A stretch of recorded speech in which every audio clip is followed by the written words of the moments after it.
Good morning, everybody. How are you doing? Lovely to be with you all. Thank you so much for being with us, and what a great start to the day. We had Simon Sinek tell you all that you're basically in control, and I think that's probably the most powerful thing you're going to hear. And also, that we need to learn how to work with tech. We're going to figure out how we're going to learn to work with tech with these two gentlemen here, where we're going to be looking at tech trends and really trying to understand the implications for digital well-being. Ross Farrelly is with us. Dr. Ross Farrelly, he is the Director of Data Science and Artificial Intelligence with IBM in Australia. And Mo Gawdat, back again. I'm absolutely thrilled to have us. Author, entrepreneur, and former Chief Business Officer for Google. So we had him yesterday, but today we're taking it a little step further and getting some inside details with him. Gentlemen, I think we should sit down. Thank you. There we go. That's what it's all about.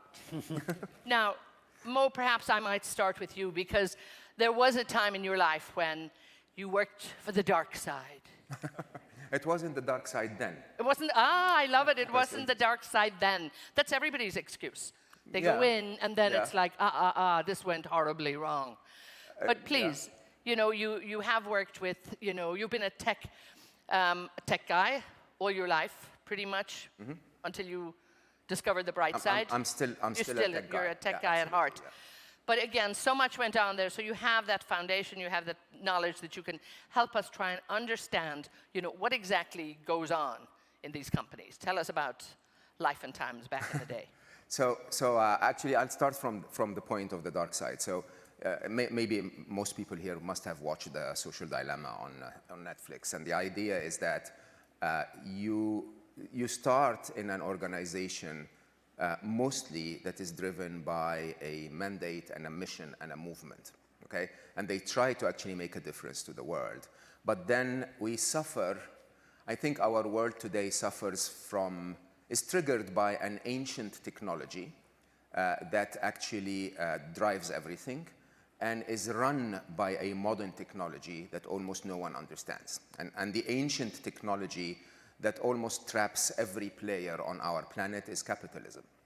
And you may not think of capitalism as a technology. It is. There was a point in time where the systems of money and work and effort and, you know, management of our resources were not run perfectly. And then there were multiple systems invented. One of them took over, and it's called capitalism. And what capitalism does is it puts people like me, regardless of how senior you are in an organization, in a place where you have to actually abide by the system. And you have to understand, when you are running a chunk of Google, and Google has to report quarterly, and you know, the system that we've all signed up for was, if we were to get invested in the first place, we need to have shareholders, and the shareholders' benefits need to be kept in mind, and so on. Then what is the actual core driver?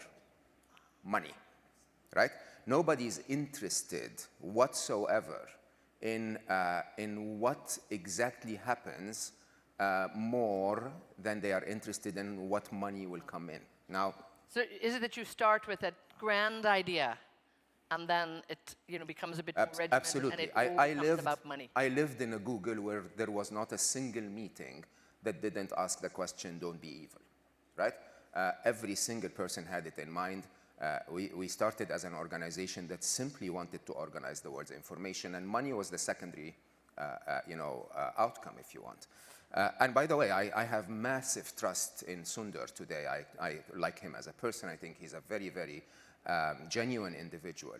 But it's the system that we need to think about. And when it comes to our addiction to digital, I think it's because our digital technologies have also reinvented capitalism for us as consumers. And I think Ross will talk about that a lot better than I do.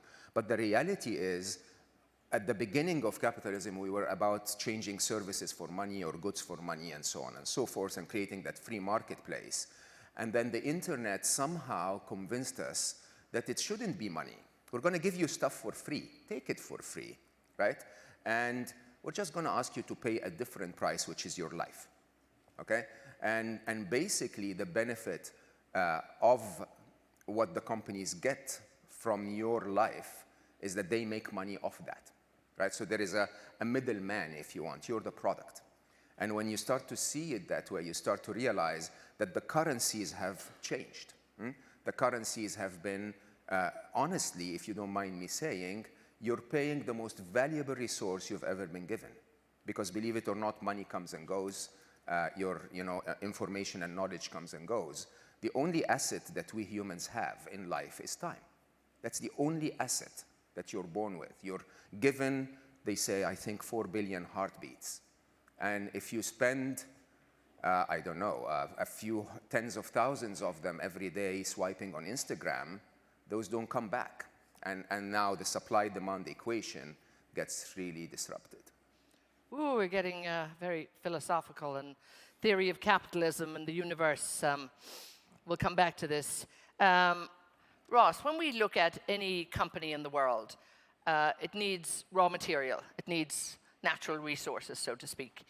And for the most part, companies are willing to go out there and actually pay. I like the way you framed this. What do the tech companies, what are they doing right now, and how are they getting those raw materials that they need to create the profits that they make? No, that's a good question, Eithne, thank you. And as Mo alluded to, tech platforms, they need your attention, and most importantly, they need your personal information, your browsing data, and they need what we call your digital exhaust. Everywhere we go with our digital devices in our pockets, we're leaving behind a trail of a digital exhaust. And over time, what that does is builds up a digital persona, which is almost like an electronic or data proxy for who we are as individuals. Now, obviously, not every aspect of ourselves is captured in data. We're a lot more than just the clicks and the swipes that we are. We have our thoughts, our relationships, and our emotions. Although, having said that, a lot more of that is being captured and is being digitized. And the bottom line is that that is an incredibly valuable natural resource.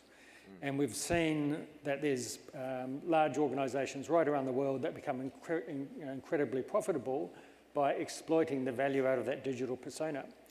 And the point of I just stress, this is not an official IBM sort of policy, it's more around the research I've been doing through my academic studies.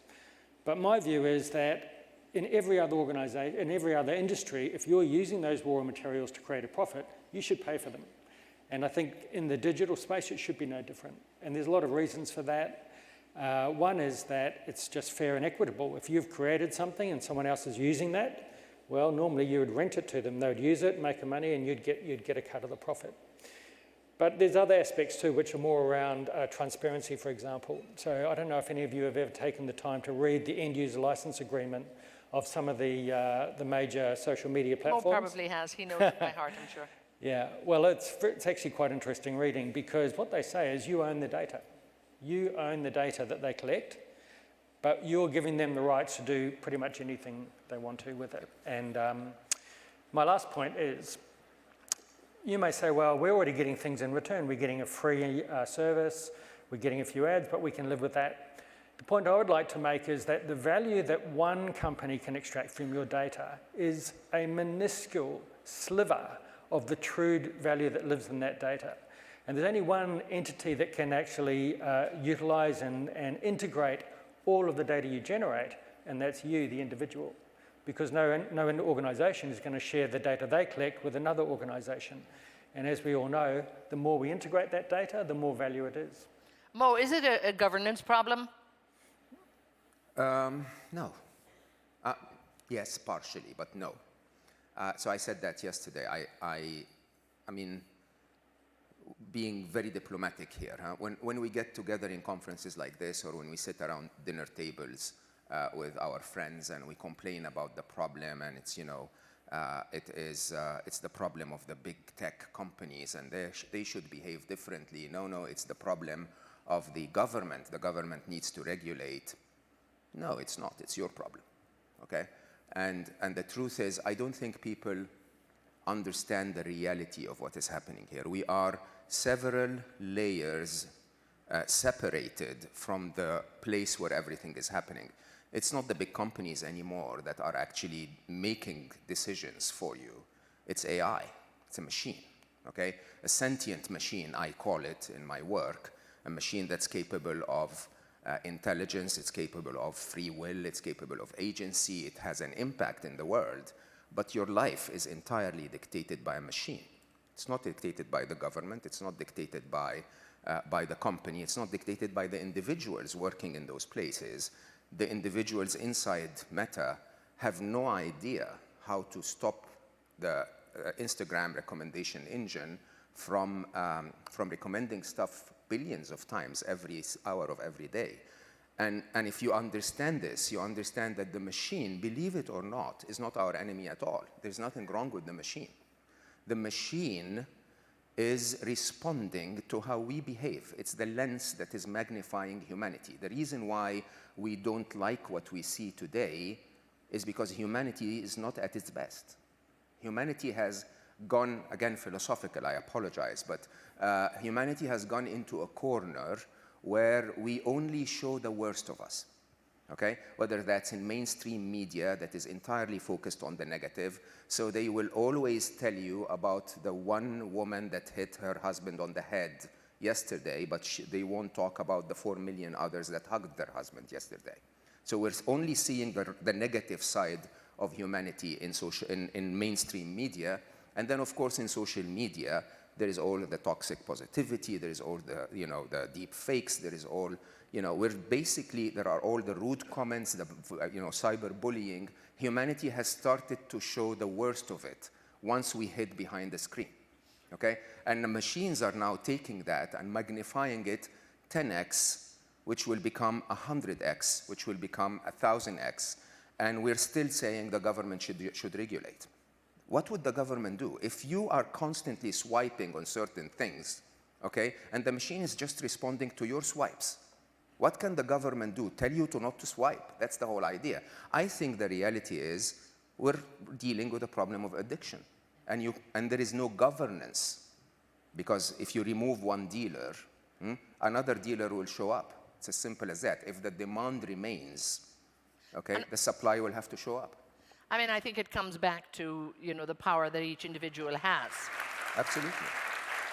It is entirely a personal choice. Put your phone down. Conference over. Honestly, okay?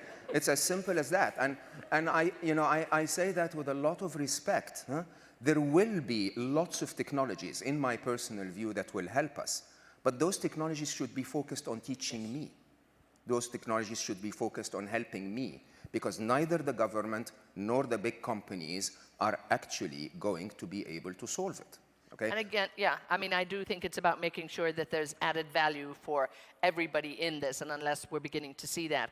And I think, again, it's amazing, I think, the power we all have. We keep hearing it, that we can make that choice. I mean, Absolutely. we make that choice Personal choice. we can't demonize an industry.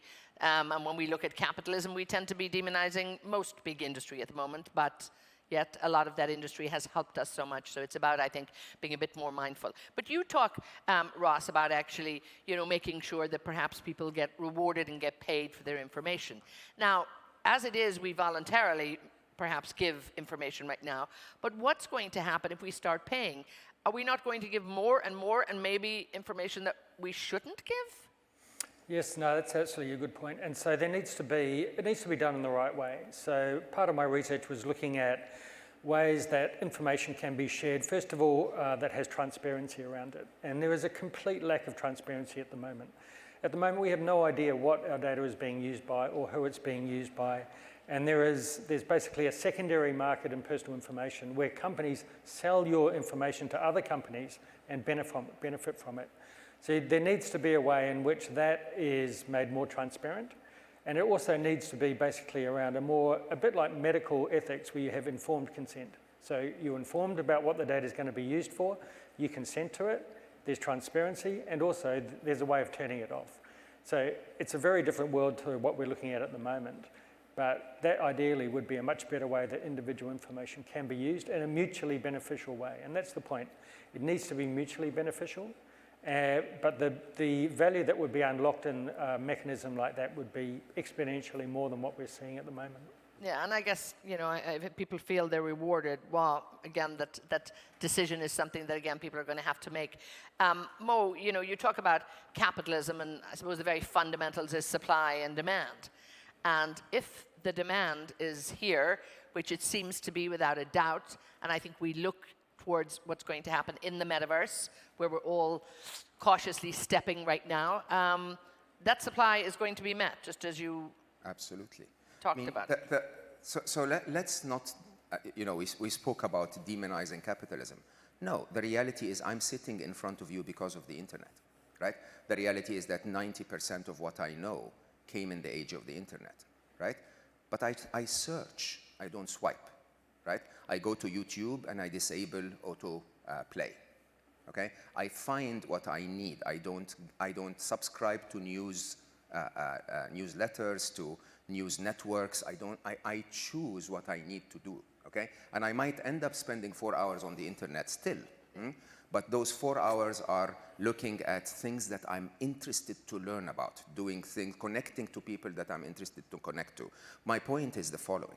My point is, as Ross says, there is a very big price that we're paying for this. Your data, you're the product, right? You pay a big price for this. The thing is, can you actually make that price compensated so that there is a return on investment? And the return on investment here is, believe it or not, the internet is the ultimate democracy. And when I started at Google, my first job at Google was to expand Google globally, 105 languages. We started more than half or close to half of Google's offices worldwide, okay? Including the Middle East, by the way. When we started, the internet penetration in the Middle East was less than 24%. The internet was extremely expensive, okay? And there was no Arabic content. And when we did that, believe it or not, that movement gave every single one of us access to information that a Harvard student has access to, right? And this is not to be taken lightly. This is a mega, mega world changer. If you read the work of Nassim Taleb, this is probably the biggest black swan of all time. That leveler of you have the same access to knowledge like everyone else in Harvard and MIT. Now, that's a very big thing. The thing is, we all talk about it's not good for our health to spend 6 hours on a screen every day. Yeah, it isn't, right? But if you're gonna spend 6 hours, spending on the right stuff. Spend them on really getting the good out of the internet, not the bad. By the way, this is not exclusive to the internet. Compare it to TV, Yes. right? You could sit in front of a TV and watch a lecture that enriches you, or watch something that gets you to reflect, or watch something that... Or watch Fox News. Or watch Fox News, right? That's scary. It's your Which choice. people do, yes. And I think the reality here is that both are available to you, okay? So maybe it's a question not only of supply and demand, we should come back to supply and demand, but it's also a question of return on investment. What is the return that you're getting for the price that you're putting in? And if it's good for you, it's making your life better, it's enriching you, it's making you happier. There's a lot of content out there that makes you happier, yes. right? It's that mindless swiping and liking that I think is killing all of us. Ross, how do we then, I suppose, build that market that actually delivers a return on investment and creates, you know, a win-win? Because this is an industry that is going to thrive. The demand is there. It's not going away. And we would all like to get more benefits. Well, I'd like to first pick up on the point that Mo said about the quality of the information that we're receiving. And I think that is absolutely crucial. And this is what I try and teach my children. I say, there's a hierarchy of information. It takes the same amount of time to consume it, but the value or the return on investment is completely different. So, you know, algorithm-led social media is at the bottom, and it works its way up. News is somewhere here. Peer-reviewed research articles are quite a bit higher, and books that have stood the test of time, so classics. Okay, tell me how many high. teenagers are going to start looking at peer-reviewed research material. that might be a hard one to push out there, okay, but I'm kind of sympathizing that's absolutely with right. a little bit. But I'm trying to teach them life skills, and life isn't just for when you're a teenager. So, but the point I'm trying to make is that when we're having arguments around the dinner table, as we do, the fact that someone is drawing on material from a peer-reviewed article, that's me, and they're drawing on what they read on Twitter, that's them, what I'm saying carries more weight. Now, that argument, I haven't won that argument yet, but I'm going to keep trying to make it because I actually think it's true. So I think that's a really important point. Yeah, I mean, if you don't mind me adding to this. So the return on investment is very, very relative. Everyone is different. Huh? I actually waste a lot of time on cat videos, right? My daughter loves cats, and my daughter lives far away from me. Okay. And one of my tasks in life is to send my daughter 3 to 4 cat videos a day, and eventually one of them returns a smile. Okay, that's a very high return for me. Oh, right? okay, all right. But I worry once about you again, both, but that's believe fine. it or not, I don't let the engine suggest that to me. I search for those, right? I right. want to look for what actually works for me. I'm very deliberate about using that tool to my benefit, okay? Winning and not losing to the internet. Okay, peer-related reviews, cat videos. The I tell you, same, we've got yeah. everything on this panel for you. I told you we would. Talk to me a little bit, Ross, about ethical AI. I mean, is there such a thing when we look there? Because surely it can't all be going one direction. We need it to be going, you know, to our benefit. Absolutely, yeah. So ethical AI is a massive topic, but I think it's very important just to think about where it fits into the sort of landscape of AI. So the way I think about it is, with AI, you've got technology, you've got the legal lens, and then you've got the ethical lens. And technology tells us what we can do, and we know that that is incredible, right? And that is exponentially going through the roof. We can do more and more things every day as, you know, cloud computing, better data, and more sophisticated algorithms come together in this unique time in history. So that's the technological part, and that's the part that most people think about when they think of AI. Then we have the legal lens around AI, which different governments around the world and multinationals have saying, you can do this and you can't do this, right? And it's pretty black and white, and it is years behind the technology, Yeah. okay? And then there's a completely different third piece, which says, all right, there's something that we can do using technology. There's something that we're allowed to do. There's no law against it, but we don't think it's the right thing to do. And that's the ethical lens that we use to look at AI. And that really is saying, well, we could do it, we're allowed to do it, but we don't think it's going to increase human happiness. We don't think it reflects well on us as people or as a company or as a nation. And therefore, we're just going to choose not to do it. And just one example, for example, with IBM, we recently decided to withdraw all R&D from facial recognition, not because it was technologically not possible or not because it's illegal, but because we felt the risk of it being used for bad was too high. Even though it obviously can be used for good, we thought the risk of it being used for bad, so we withdrew all our...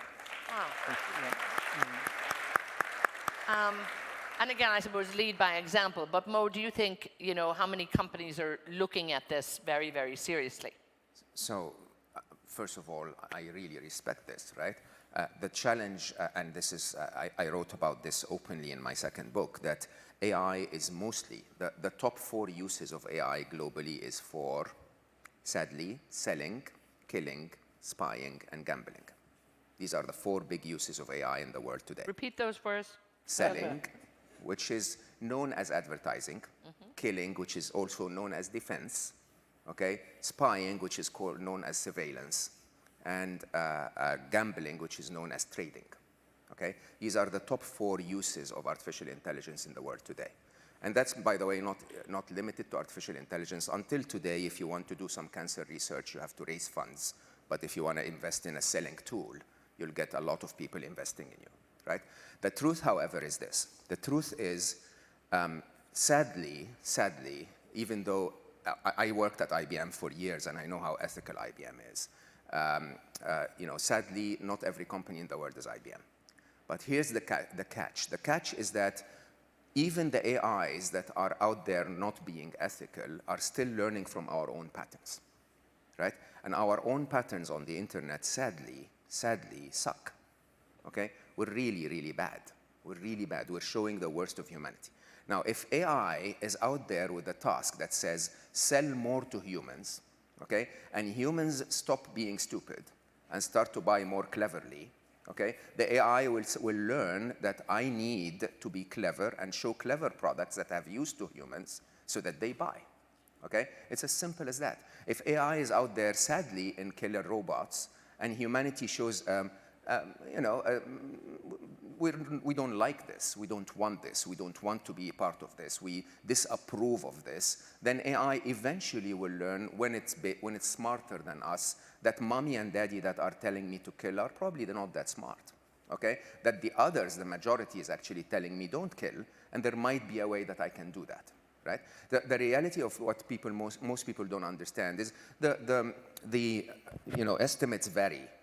But a lot of people will agree that in the next 10 to 15 years, we will have a machine that is smarter than humans, right? And when that machine comes out there, believe it or not, most people think of this as doomsday. I think of it as the most positive thing that ever happened to humanity. Because you know what? Humanity is not the smartest being on the planet. We're very, very stupid, okay? We create amazing technologies that we use to abuse ourselves and abuse our planet. And again, I think it is about, the information that we put in.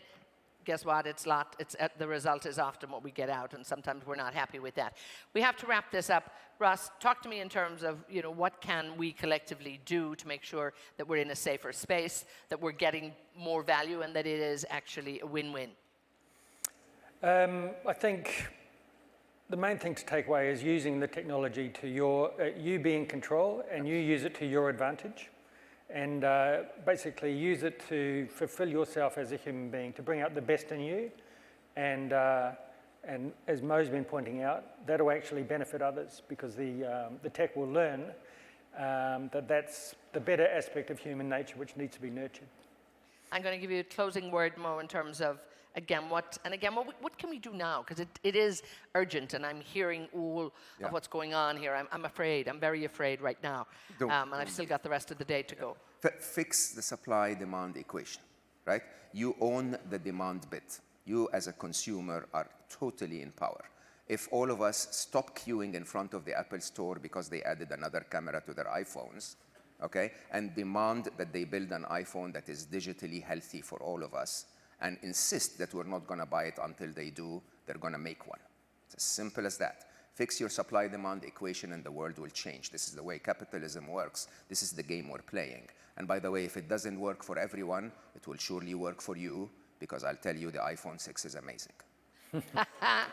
Thank you so much. Gentlemen, thank you so much for your great insight. And again, I think the big takeaway, even from this morning and listening to our opening speaker too, is it's all about you. It's all about you. The tech is here in so many ways at your bidding, but if we don't take that control back, the tech is actually going to run us over probably. Ross and Mo, once again, thank you so much. Thank you, Eithne. Thank you, everyone.